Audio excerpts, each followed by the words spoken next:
So welcome to our fourth business mastermind this year. So happy to have you here, all of you. And we're going to be talking today about strategic planning. And I always think strategic planning is such an interesting topic because most of us have an idea what it is, but we don't talk about it very much unless we're talking with our board. And generally, when we talk about it, we don't ask them what they think it is. What do you think strategic planning is?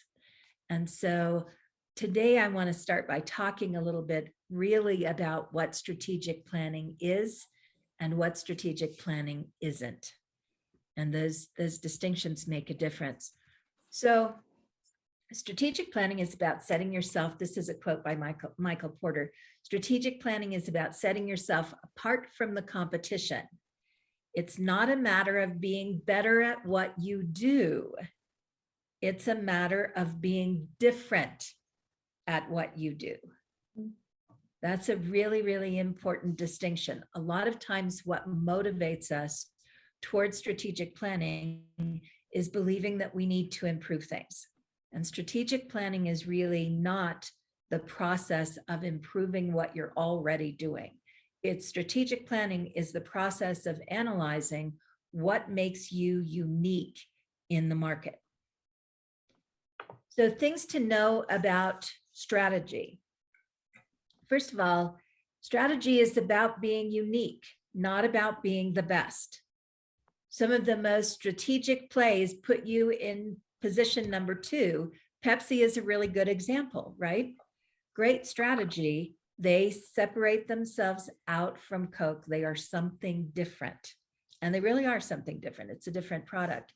How are you different from the products that seem to be exactly the same as you are?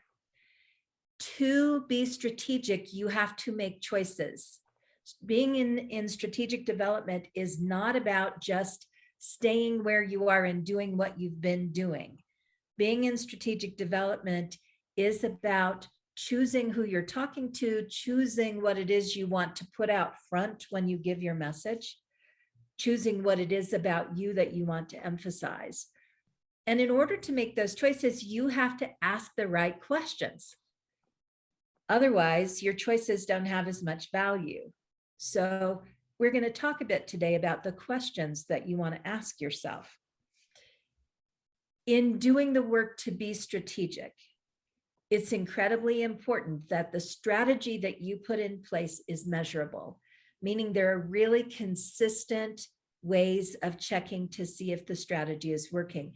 So professional strategy, business strategy has outcomes, and it needs to be checked on regularly. It's when you develop a strategy or a strategic plan, it's what we call a living document or a living process. And that means that it has built into it enough flexibility that you can watch and see if it's working and getting the results you want. And if it's not, that you can jump out of it or make adjustments in your strategy.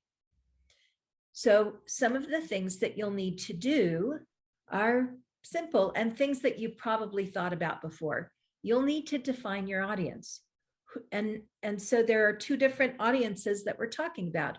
One is who participates right now. And the second is who do you want to be participating, who is or is not participating? Are you reaching the people that your message is targeted at? And do you have any idea who you're targeting your message at?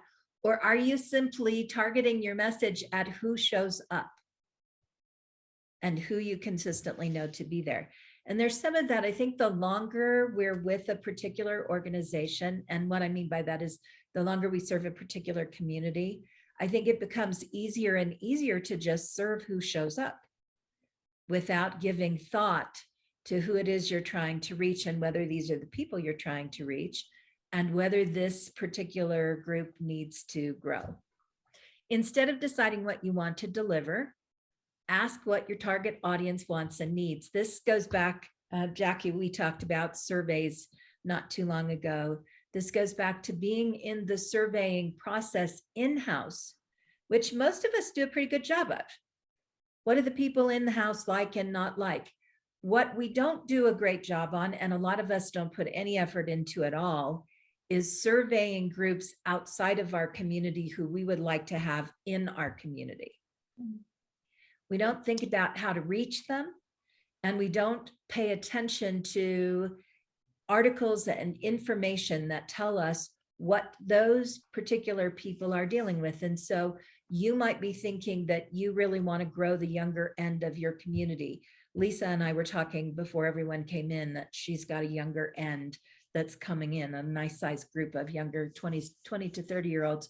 Most of us would love to see that end of our church growing, right? And so what do those people need right now?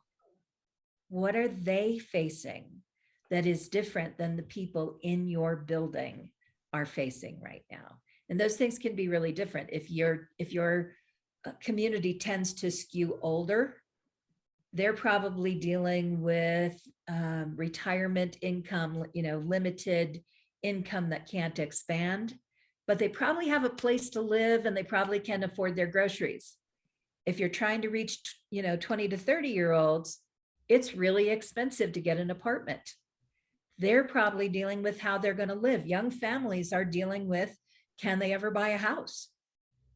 And how are they going to pay for gas and groceries and daycare and have, high rent too? These are different, they're different parts of life and different challenges in life. So if you're not speaking to the needs of younger people, and that's who you want to target, then you'll probably have a hard time growing that end of your audience. So these are important things. What is needed by the people that you would like to participate, and could they find it if they accidentally walked in the door? Not even considering if you planned to get them there and got them in the door.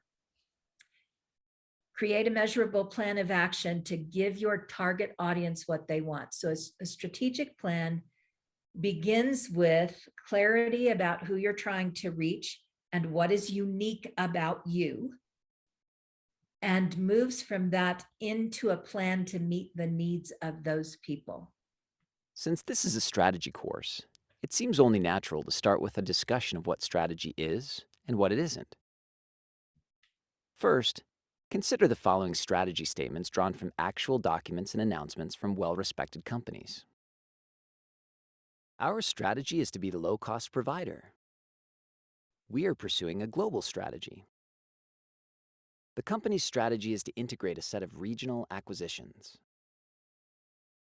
Our strategy is to provide unrivaled customer service. Our strategic intent is to always be the first mover. Our strategy is to move from defense to industrial applications. What do these strategy statements all have in common? Well, first of all, none of them are actually strategies. They represent tactics, goals, objectives, and descriptions, but not strategies. They are mere strategic threads, small components of overall strategies. The problem is that in recent years, strategy has become something of a buzzword. Whenever we want to sound smart and demonstrate our business acumen, we just make sure the word strategy shows up in our ideas. The result is that we now refer to many mundane and uninteresting aspects of the business as being strategic, when they are really only small pieces of the overall business strategy. So then, what is a strategy? Being clear about what a strategy is will help us understand more clearly what a strategy is not. Well, the word strategy originally comes from the Greek word strategos, meaning the art of the general. In other words, the origin of strategy comes from the art of war, and specifically the role of the general in a war. In fact, there's a famous treatise entitled The Art of War that is said to have been authored by Sun Tzu, a legendary Chinese general, around the 2nd century BC. Strategists consider The Art of War to be one of the great masterpieces on strategy. In the art of war, the goal is to win. Winning is good and losing is very, very bad. Can you imagine the great Hannibal saying something like, "Our strategy is to beat Rome"? No, Hannibal's goal was to defeat Rome. His strategy was to bring hidden strengths against the weaknesses of his enemy at the point of attack to achieve that goal, such as crossing the Alps when the enemies did not believe he could. The general is responsible for multiple units that must work together to win the battle and the war. The way the general adds value to the battle is by providing high-level orchestration and vision. That is, he can see what the field commanders cannot. Great generals think about the whole, and they work to coordinate all the necessary pieces, even sacrificing some pieces when necessary in order to ensure that the overall goal is achieved. We sometimes think of business as modern-day war, but the casualties are more frequently investor pocketbooks rather than human lives. The challenge of the executive is similar to the challenge of the ancient general. The modern-day executive needs to develop a set of complex tactics and activities that lead to a victory. So, how do we know what our strategy is?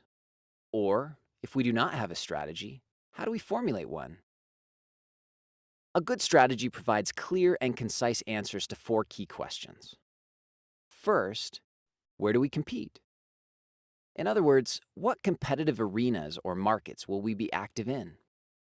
We define markets as industries, product markets within those industries, and geographic markets. Second, what unique value do we bring to win in those markets? In other words, why do our customers choose our products and services when they could have chosen the products and services of any competitor out there? Our unique value could be cost or differentiation, which includes image, customization, styling, reliability, etc. Third, what resources and capabilities do we utilize to deliver that value? Do we have exceptional human capital, superior technology, unrivaled network connections, or a unique reputation? Resources generally refer to the things we have in our toolbox. These things can be tangible, such as a diamond mine or an oil field, or they can be intangible, such as a reputation. Capabilities generally refer to the things that we can do, or our ability to use the things in our toolbox. Fourth, how do we sustain our ability to provide that unique value? Are there barriers to imitation? Are there factors that keep our competitors from being willing or able to replicate the value we create for our customers? This last question focuses on understanding what factors allow us to continue to win over time. So one example of a clearly defined strategy comes from IKEA. IKEA sells relatively inexpensive, contemporary Scandinavian-style furniture and home furnishings to primarily young white-collar customers all over the world. By being the first furniture retailer to put stores in every major country, IKEA has greater scale than local competitors. The choice of markets has helped IKEA offer their unique value propositions of inexpensive, fashionable furniture. IKEA sells this furniture in a fun and low-pressure showroom where order fulfillment is usually immediate. IKEA is able to sell inexpensive, stylish furniture because they've developed excellent design capabilities for inexpensive Scandinavian design. But perhaps even more important is the fact that products are designed to be manufactured by suppliers using mass production techniques and then shipped in flat boxes. The flat boxes require that final assembly is done by the final customer, but this dramatically drops shipping costs. Because shipping costs are so low, IKEA's suppliers can manufacture furniture in high volumes and ship it around the globe. The complex interdependence of IKEA's strategy makes it difficult for competitors to imitate because they don't design their own furniture and their suppliers don't manufacture furniture in high volumes and ship in flat boxes. To imitate IKEA, they would have to completely change the way they design, manufacture, and ship their furniture. Note that we learn what IKEA does, but we also learned what IKEA does not do. IKEA does not compete in the high-end furniture business. IKEA does not try to provide high levels of service or customization to customers. IKEA designs most of its furniture, but does not try to manufacture its products. Thus, in addition to clearly articulating why we win with customers, a really good strategy also provides a clear boundary line signaling what we do not do. It is also important to note that what we have discussed briefly over the last few minutes is not in any way intended to be comprehensive, and there are many important perspectives that are excluded. For example, Henry Mintzberg, one of the most well-respected business strategists of our day, would want to emphasize the important differences between an intended strategy, an emergent strategy, and a realized strategy. He would want you to know that sometimes strategy is really more about what you actually do rather than what you intend to do. That is, your real strategy emerges as you do it and may not line up with your plans. Other strategists would not want me to leave out the importance of staging or timing. You may have a great plan, but if you execute the plan with poor timing, it may fall flat. To be successful, you also need to have a well-orchestrated set of timed steps in order to win in the marketplace. In conclusion, since we cannot adequately cover every expert's opinion in just a few minutes, I really want to focus your attention on the 4 questions we discussed before. As you strategically analyze companies and/or develop your own strategies, you need to have compelling answers to these 4 questions. First, where do we compete? Second, what unique value do we bring to the table in those markets? Third, what resources and capabilities do we utilize to deliver that value? And fourth, how do we sustain our ability to provide that unique value? When you have these answers, you will be well on your way to articulating a clear strategy.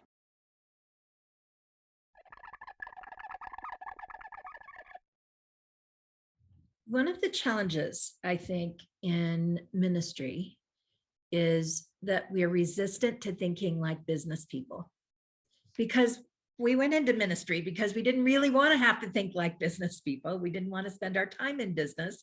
We wanted to do something that came from here. And so when you're watching this, even I, as I'm doing this with you, look at it and go, "Oh, I don't really care how IKEA makes this work. It doesn't really matter. It's not my world. My world is the world of people." But the points made are really important. The reason we're doing a mastermind is to turn ourselves toward the understanding that we, in order to meet some of the needs of our spiritual communities, have to think sometimes and strategize sometimes as business people. So I want to jump back into our PowerPoint. The first question is, where do we compete? Where do we compete?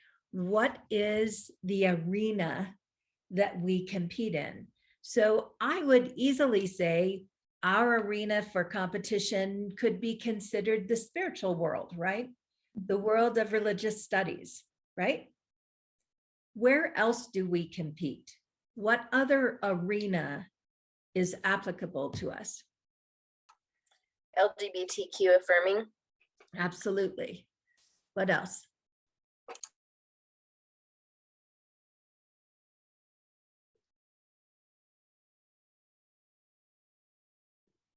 Or theological view.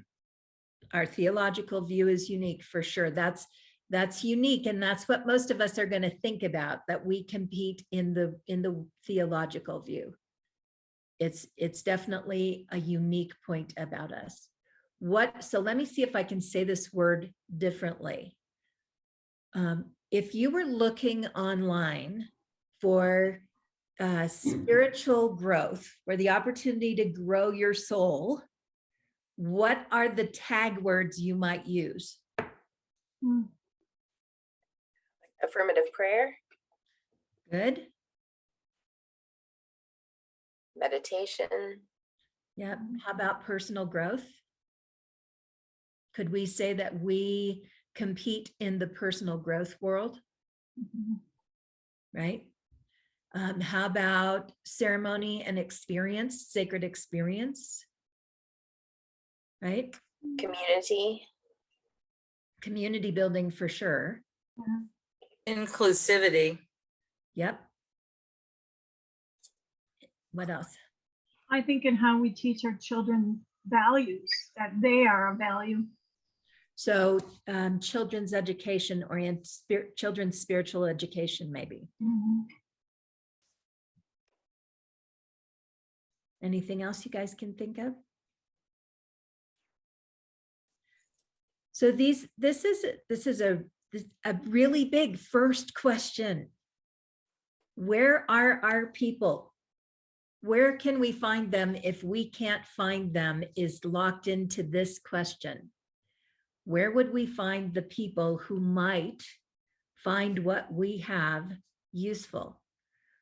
We can find them where we find meditation. We can find them where we find parents who are interested in a inclusive and non-judgmental environment for their children to learn about what is sacred in life.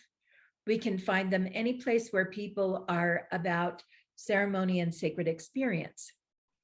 We're probably going to find them in areas that are more left-leaning, not always, but we're probably going to find them in areas that are more left-leaning. So when you're thinking about where you compete in your market, you're really identifying, where do I find the people who don't know about us yet? Mhm.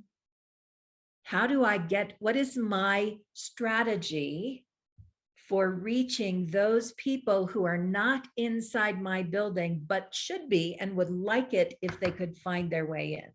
Mhm. And that question opens you to look at your market differently. It opens you to look at every yoga studio. It opens you to, to look at personal growth conferences and decide whether that's a place you want to be. It forces you to open your eyes beyond your building and really pay attention to look at your community calendars and see what's going on in your community where you need to have a presence somehow. Those are the arenas that you compete in. You may not be competing in them now because you may be really focused on what's going on inside the house. But strategy is not about just what goes on inside the house. Strategy really is about figuring out, as the general of your organization, as the primary visionary, strategy is about figuring out how you reach beyond your walls and where your people are and how you get them educated. Let's go to the second question. What's unique about us? And this will be, there are some unique things that are unique about Unity in general, but what is unique also about who you are and your unique place in your city, in communities, in the market that you're in. So what do you think is unique about us in general?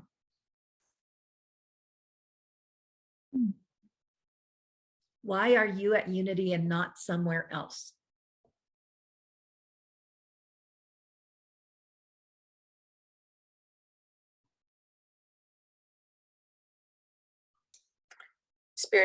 Spiritually eclectic. Good. What does that mean to you, Jackie? Yeah, I'm trying to avoid using the word dogma because I believe we do have dogma. We just say we don't. But it is different than other spiritual communities who have very strict tenets. So there's, what I'm hearing is there's more spiritual flexibility, Yeah. more ability for people to work on their own interpretation. Yeah. And more acceptance of people to be able to explore for themselves how things feel.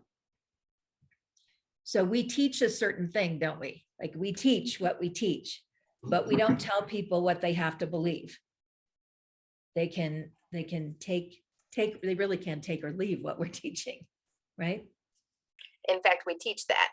Yeah, we teach people to think for themselves. Yeah. That's unique in the world of spirituality, right? We teach people to spiritually think for themselves. We are there as ministers, we are there to give them things to think about, which means that we teach differently.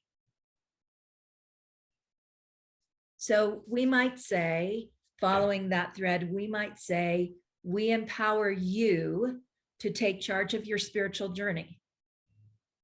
Yeah, I think Unity is all about people working on themselves rather than just traditionally, as I was brought up, you go to church on Sundays, you're good.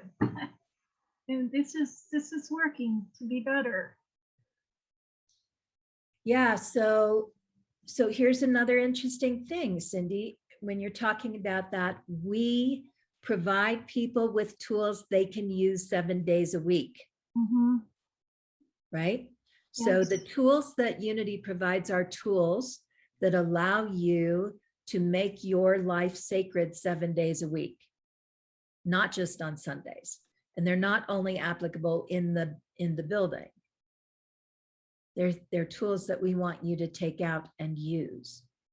Prayer and meditation and interaction with the Holy on a personal level. What else? I mean, those things don't seem very unique to me. There's many religions and spiritual practices out there that provide tools that we can use every day. For me, it's I think it's Paul Hasselbeck who uses the term radical self-reliance and radical self-responsibility. Love those. And I often say from the pulpit, if you really want to break it down, what this is all about, what Unity teachings really are about, it's being responsible rather than shoving it off to some outside God or to some dogma or some other thing. That's really what I find unique. And I don't hear this much anywhere else. Mm-hmm. That self-responsibility. So how can we say that in a way that people who are coming for the first time, that like you're responsible for yourself here, is not for somebody who's looking for community, those are not necessarily the warmest, most welcoming words. And I'm 100% in agreement with you, Jean-Marie, that is a really important part of what we do. So how do we say that in a way that invites people in rather than making them, feel differently about it? We support you in making healthy choices, or we know that every day you get to choose. Well, that still doesn't go into self-responsibility though. Yeah. Yeah. And it's such a good thing. I mean, it's a really important thing that we know it's a really important thing we do in the world, right? Mm-hmm. We teach people that, so what good comes from self-responsibility? It's self-empowerment. So I would link it to empowerment, right? Yeah. So it's kind of like but it's a type of empowerment that is completely reliant on our own doing. And so I probably will focus on words like empowerment surrounding that, but then find a twist on it that rather than making it sound like a lot of work, to actually see it as an uplifting opportunity to learn how wonderful it is to actually be entirely responsible for our own empowerment.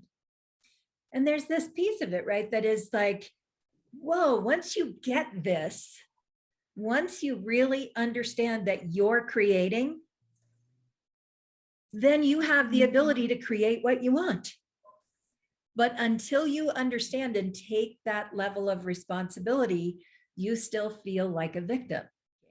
Mm-hmm. So strategically, we want to empower people toward self-reliance and self-responsibility.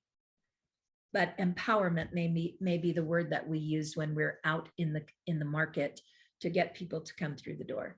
Jean-Marie, I saw you come off. Yeah, I actually used the term before, almost by accident. It was based on Gary Simmons' work, the whole two-tier membership idea and shifting from a receivership into an ownership model as to membership and community building. So I use the term spiritual ownership. And I find this personally, for me, that is uplifting, is to support someone's spiritual ownership. Because that really indicates that we own our own spirituality and our spiritual path. So we talk differently about the Bible. We use the Bible differently. We have a very different relationship with the Bible than other churches do. That's something that I think is unique, that we don't always put forward, except to the people who are inside the building. It doesn't necessarily gets said to the people who are outside. Pardon me? No, okay. The other thing that I think is unique about us is that we were born in this country. That unity is culturally seated here, and built in a different way than a lot of the religions that we have. And what does that mean to us?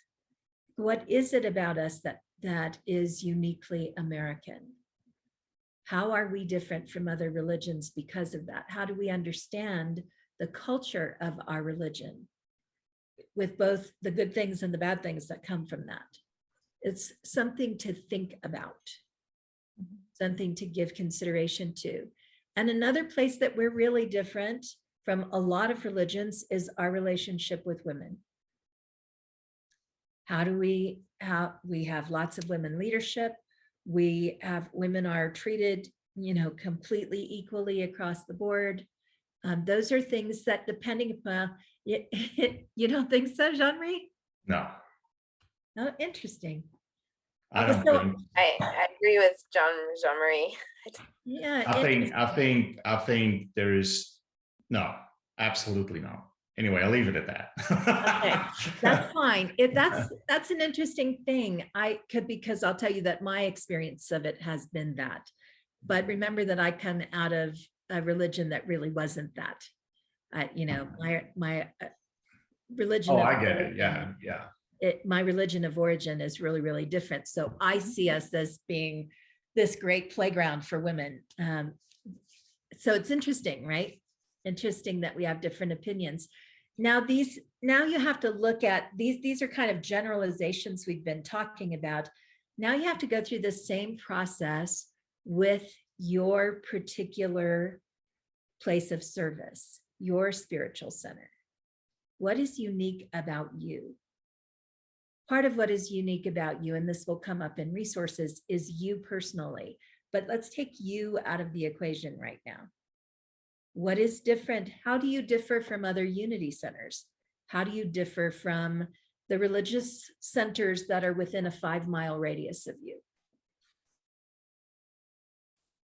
How are you different? I think for my community, we really focus on teaching original blessing instead of original sin and identifying that. Nice. And the other thing we do in my community is that our stories, our talk about people and their life transforming stories are people of color. They're people that are different than we are in that community. I love that. I can see an ad that says original blessings instead of original sin. I would look at that. I would look at that and think, oh, here you'll find original blessings rather than original sin. I would be interested. That would pique my interest. Just like, the statements about being open to people of all lifestyles, all ethnic backgrounds, all everything, all of that. I think one of the things that the Unitarian Universalists do really well is that in most UU congregations, the minister will start by saying, you are welcome here if you are this, right? There's a whole list. If you are any of these things, we are so grateful you're here. You are welcome here. So that sounds like it's for the people in the building, doesn't it? But what it really is the narrative that you are gifting to your community to go out of your building and tell other people. You're telling them, if you are LGBTQ, you are welcome here. If you are a person of color, you are welcome here. If you are whatever you are, whatever those words are. We have a church around the corner from here called Sanctuary Church. And they specifically serve a community that is struggling. They serve, they're like sinners, abusers, They have a whole list of, if you're any of these bad things, you're in the right place. We love you here. Come here. We don't care if you're tattooed. We don't care, where you spent the night last night. If you're living in your car, you're not. We don't care. This is a place for you. It's a very unique message that they give. If I can pull it up on the website, I'll send you guys the link, because they have a whole postcard that they put out that is all of these words, and they start every service going through them. If you are any of these people, you are in the right place. We love you. You are welcome here. So now when people leave there and they run into friends who are in trouble and they say, hey, church would really help you. And those people say, oh no, I can't. The ceiling's going to fall in. I'm going to get struck by lightning. No, not at this church, you won't. Like, who do you tell your community to invite? Who actually do they think is welcome? I actually had I was planning to put an ad in the paper in Fort Worth saying, are you tired of fire and brimstone? And and do kind of like go with a negative from that, and kind of then offer a different message, and actually target traditional Christians. And yeah. And I think those are important things. I think we have there's a place in this finding what is unique about us, where especially if you really are open to that kind of interfaith arena, where we're careful about what we say, because we're not really out to insult other religions, but there is something really important about the message that Jean-Marie just gave. You're not going to find fire and brimstone with us. That's not who we are.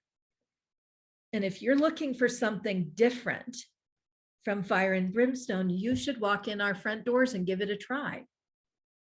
You should also walk in. How many of you, if any, have, really amazing music on Sunday morning? Music that is not traditional Sunday morning, hymnal. Don't want to open the hymnal? Come and listen to our, modern, interesting, fun, whatever adjectives you want to use. These are important things. So our strategy, this piece of knowing what's unique about us, combined with the market, understanding where we compete, means now we can do this thing. Now we can go into the market outside, and we can take these unique things and talk about them and show them and display them, whether they're in an ad or it's because we're doing a guest lecture somewhere. But the strategy becomes talking about and educating the public that we want to come about what is unique about us. And it also becomes strategically narrating to your community the message you want them to take out. It's often heard in a spiritual community where we often are told, invite your people to invite your people. Invite your people to invite their people. Invite your people to bring a friend on Sunday morning. But what friend? What have you told them about who to invite or why? What do they understand about what you have that is unique? How will they talk about it? Have you given them, are you in a narrative with your community that says, I love this about us. I love this about us. If you want your people to be more generous, start loving how generous they are. I love how generous this community is, how you always show up when I need something. So when we start saying that, it might not be 100% what we're getting back. But when you tell the story, your story of what you're creating, your community gets it and they become it. It happens. So these things are important to think about. what resources do we have? When we're working strategically, what resources do we have? You know, you guys are a primary resource. As the minister of your community, you're a primary resource. So what is the resource of you? What makes you unique? How are you different from other ministers that people might spend time with? That's a question. What do you think is unique about you?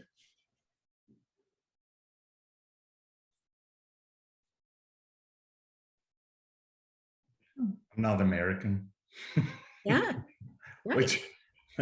which has its positives and its negatives. So I'm sometimes oblivious to a lot of stuff, and that's sometimes a good thing and sometimes a bad thing. So.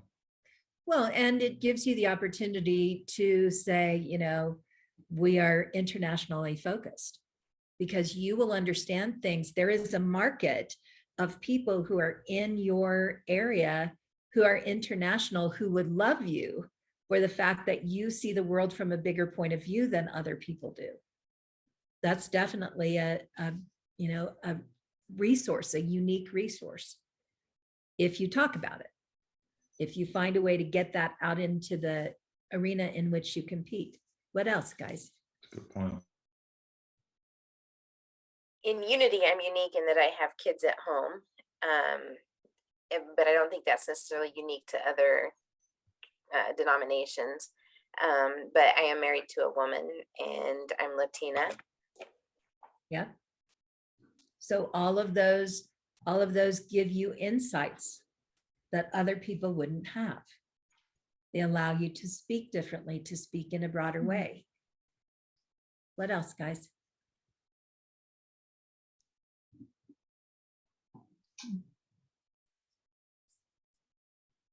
And we have totally switched up our music team, and instead of accepting every single person who wants to sing, the people who show up every week and practice, we have 5 people in our band, and they are awesome. I mean, with 5 people, the music we have is phenomenal. And I think that's something we hear. So how can you take something like that and use it strategically?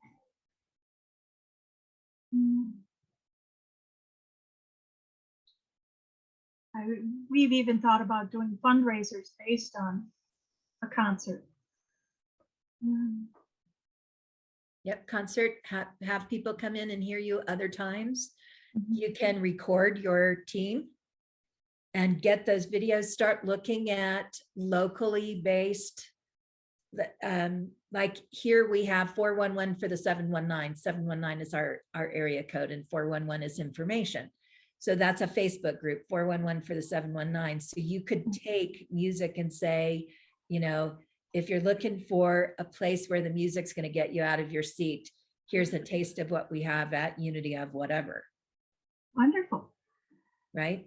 And, you know, just record them, get them out there, get people to see, because good music makes a difference on Sunday morning, doesn't it? It does.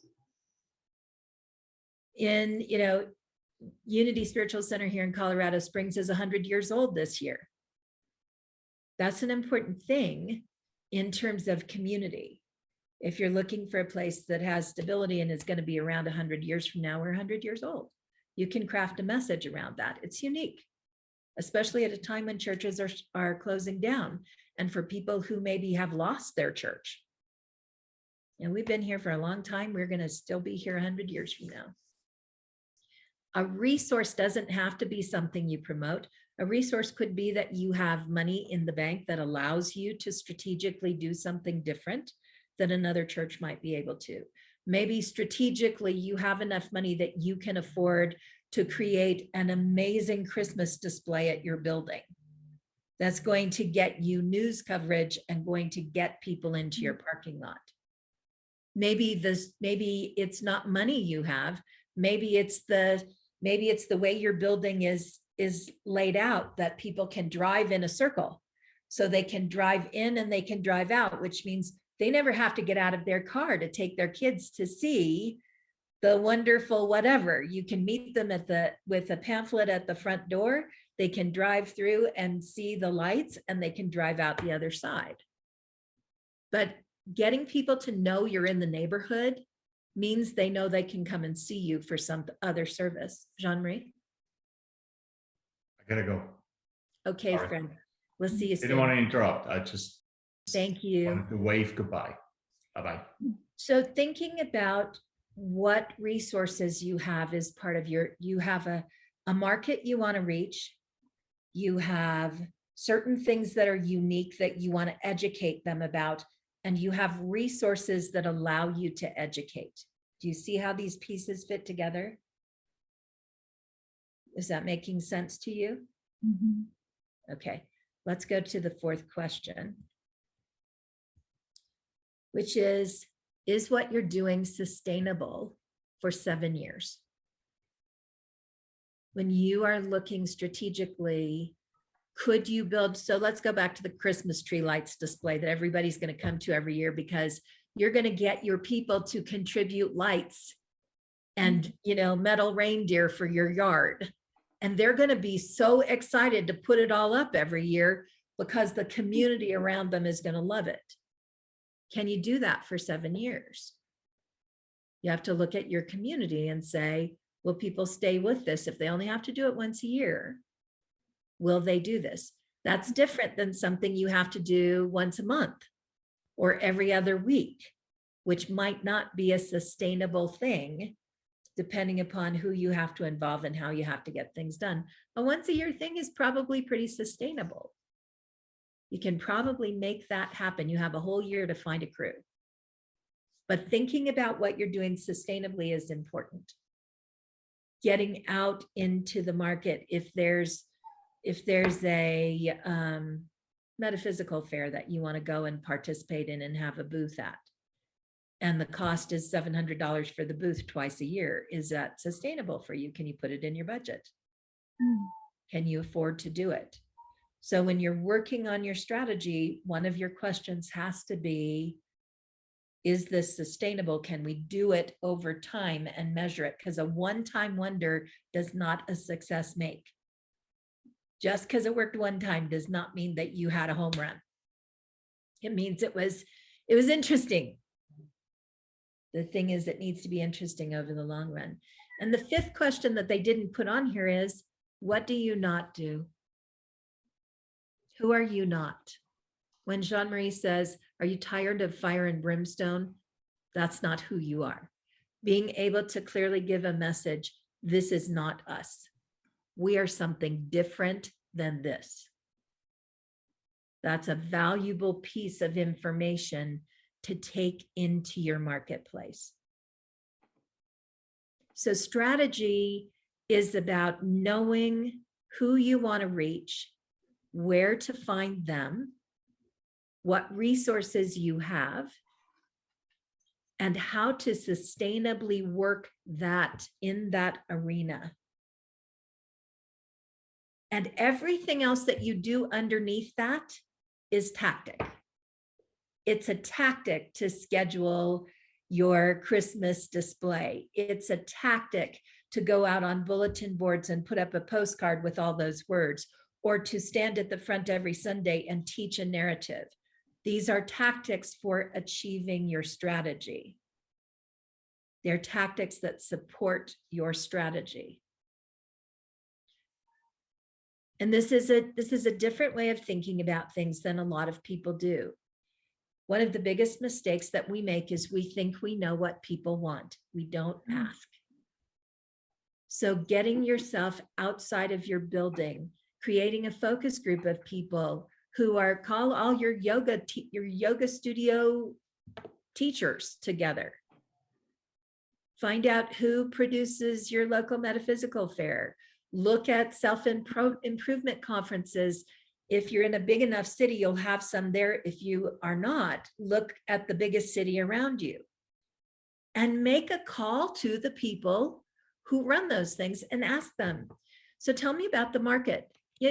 Tell me if I'm trying to decide whether or not you're the right place for me to have a booth.